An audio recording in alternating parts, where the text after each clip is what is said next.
What's up, YouTube? Welcome back to the Knicks Cave. I'm Jan, a Knicks fan, your host, and let's get right into it. But before we get into it, I want you to hit that like button. I want you to subscribe and leave a comment. All right, the New York Knicks walk away with a victory, 111 to 105. Um, this was a close one. It wasn't pretty, but it was gritty.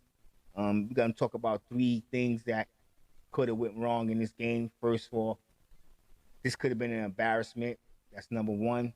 Number two, Um, Coach Spoelstra is still out coaching Tibbs. I don't care what anybody say. I don't care what the outcome was of this game. Uh, the Miami Heat coach is just totally dominating Tibbs. I don't care. That's just how I see it. And Brunson and Hart saved the day. Yes, Julius Randle was spectacular. R.J. Barrett chipped in points we definitely needed, but it was Brunson and Hart that saved this game, and not due to our coach. All right, let's get into it. The Knicks shot 45% from the field. So did the Heat. From downtown, the Knicks wasn't too bad. They went 16 from 40, which was 40%. The Heat went 17 from 49, shooting 34% from downtown. From free throw line, both teams shot 70%. The Knicks got 21 out of 30 free throws. We're leaving a lot of points on the board. If we would have made them points, it wouldn't have been a close game. But the Heat actually let most. The Heat let most of the lead throughout this game. That's what I mean about Tibbs being out coach. I'll get to that after I finish running down the stats. Assists, the Knicks had 23. Heat had 24 assists. Rebounds, the Knicks out rebound the Heat 50 to 34. 11 turnovers for the Knicks, 7 turnovers for the Heat. We have 4 steals compared to they 1, 2 blocks apiece. And the Heat outscored us in the paint, scoring 38 points to our 34. The Knicks had 5 fast break points, and the Heat had 0 fast break points.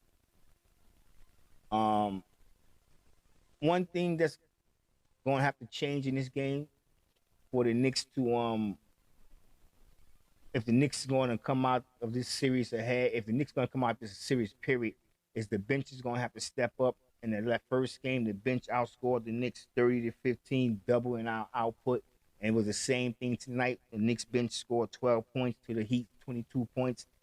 And it got to change. And the coach got to draw up better plays. It can't just be isolation all the time. All Spoelstra is doing is dropping his men back into zone, and they're waiting. And when the double team come, tonight, Randle on certain plays, he was a little bit, he was all right, you know what I'm saying? But some plays he was hesitant. He got the ball out just in time. Josh Hart got off a 3. Randle got to get the ball out quicker. He didn't have too many turnovers. I'll check them on in a minute. I'll get exactly to his stats. But this was a good game for the Knicks because it wasn't pretty, but it was gritty. But it could have been an embarrassing game because the Heat was without their star player, Jimmy Butler, and the Knicks was at full strength. One would have thought that we would have crushed them, but when I was said that the Heat coach out-coached out, the New York Knicks coach, it's all the ball movement, the curl plays, the how you have out of battle bringing up the ball, playing point guard, setting up picks where one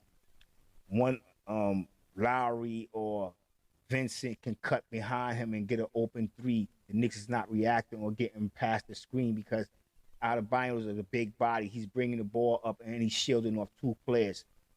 And Tibbs is not adjusting for this. You know what I'm saying? So the Knicks was lucky to come out with this victory. Like I said, it could have been an embarrassing loss. This could have been very embarrassing because the New York Knicks was at full strength. I know Randle was just getting back from his ankle, and he's probably about 80 to 90%. But it all comes down to the coaching. The coach got to draw up better plays and put his players in better position. Like I said, the Knicks was at full strength. Butler was a game time decision. It was reported that Butler did want to go out there and give it his all, but the team felt it would be best that if he sat out and played in Game 3 back in the Heat. There is report that, this is just reports floating that his ankle was the size of a baseball. I highly doubt that if he was willing to go out there and play. But like I said, this was just a report floating around. And if Butler would have played, even if Butler wouldn't have been at 100%, and the way the Heat was moving the ball and play, I think the New York Knicks would have lost this game because Butler would have been a distraction. And that was another thing I want to point out is how Tibbs this misused this, how Tibbs let game one get away from him when he didn't try to force anything at Butler, attack Butler, being that he was hurt. That would have opened up somebody else because he would have had to double team the man that's attacking Butler because Butler just sprained his ankle. So if Butler would have played this game, I really do believe the Knicks would have lost this game. Obi Toppin, he had 0 points tonight. He looked very, very distraught on the bench when the camera would flick over to him. You would see him pounding his head, head down. We can't have none of that. He got to keep his spirits up no matter what. Josh Hart would tell him he don't care if he missed 5 threes. He got to keep shooting. But one thing he got to do, if he's missing threes, he got to drive to the hole. And this is what I mean by Tibbs being out coached, not putting the players in the right position, not having them drawing up plays. The isolation is not working against the zone. Once again, I'm going to say this again. We got lucky. It wasn't pretty, but it was gritty, but it was also a lot of luck that went the New York Knicks' way. We got to change up. Game 3, we got to have more ball movement. We got to set more pick and roll to the basket. It can't be just Jalen Brunson pounding the ball in the paint, even though, like I said, Jalen Brunson and Josh Hart saved us. They saved us. I put out a video earlier today. I don't know if many of y'all seen it, how many of you seen it. But like I said in my video, no matter if we win the championship, and I'm going to say this again, Tibbs got to go. We need a coach that's more flexible, that know how to run an offense. It can't just be all about defense, especially when your defense is not really getting the job done. Ice and his semi man-to-man pack the paint, it's not working. I mean, one would say what got us here is the playoffs. When we go up against teams that can really shoot the ball, that's when it exposed the New York Knicks. As you see, Vincent got hot. And you don't even have to be hot. It just could be knocking down a shot because they're wide open. The ball moves faster than the feet. And Tibbs should know this as a coach. Well, bright side of things, 10 years since the New York Knicks won a second-round playoff game. I'm not going to say serious just yet, but I know a lot of y'all talking about, what about your predictions? And I still have faith in my prediction. You know why? I'm going to tell you why right now. Because the New York Knicks are a better road team than a home team. Look at the record. And I think that's because the pressure is off. You know what I'm saying? And I think they like playing the role of going into other team's house and being that killer, whatever you want to say. But the Knicks play better on the road.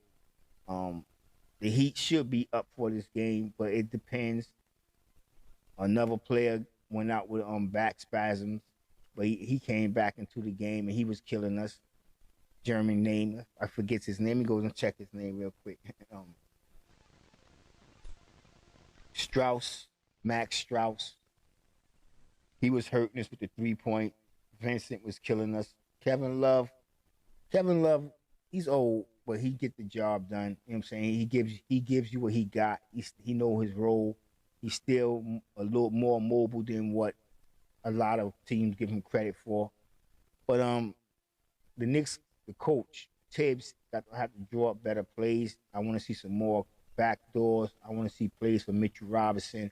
Hartenstein, I like Hartenstein. I want Hartenstein to get out of Charles Smith mode. I want to see him go hard at the rim. I want to see him start dunking. I mean, if he's going to take the floater, I want him to be just a little bit closer. It scares me. I'm not going to lie. It scares me. It goes in sometimes, but majority of the time they don't. But when he's around the basket, he got to take the ball hard. He's 7 foot. And sometimes he's around 6'8" cats. So he got to really get hard. But he been part of the heart and soul of this team. I cannot deny that. Getting in there, getting timely second chance rebounds.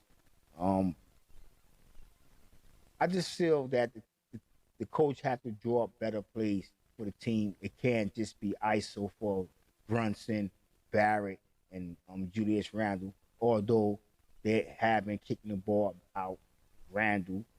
Um, and Brunson had a bounce back game. You know what I'm saying? 30 points. You know what I'm saying? It let's hope this is just a starter. You know how the Knicks, this team get in a funk and then just come out with 2 games that make you say, damn, y'all can be a great team. Where you know what I'm saying, make you wonder sometimes. But I still think the coach gotta go. You know what I'm saying? I don't care if we win the championship. Um, I know that's kind of a contradiction, oxymoron, and it wouldn't happen if we won the championship. I haven't seen a coach yet get fired right after the championship. They probably get fired the season after that. You know what I'm saying? Come and get another season. But Tibbs need to get some offensive help. You know what I'm saying? Or he needs to let somebody help him that's on that bench. I'm pretty sure there's some good offensive minds on that bench. He just gotta let his assistants assist. Y'all tell me what y'all think in the comments. Don't forget to like, don't forget to subscribe. And with that being said, I want everybody to stay safe, stay healthy. God bless.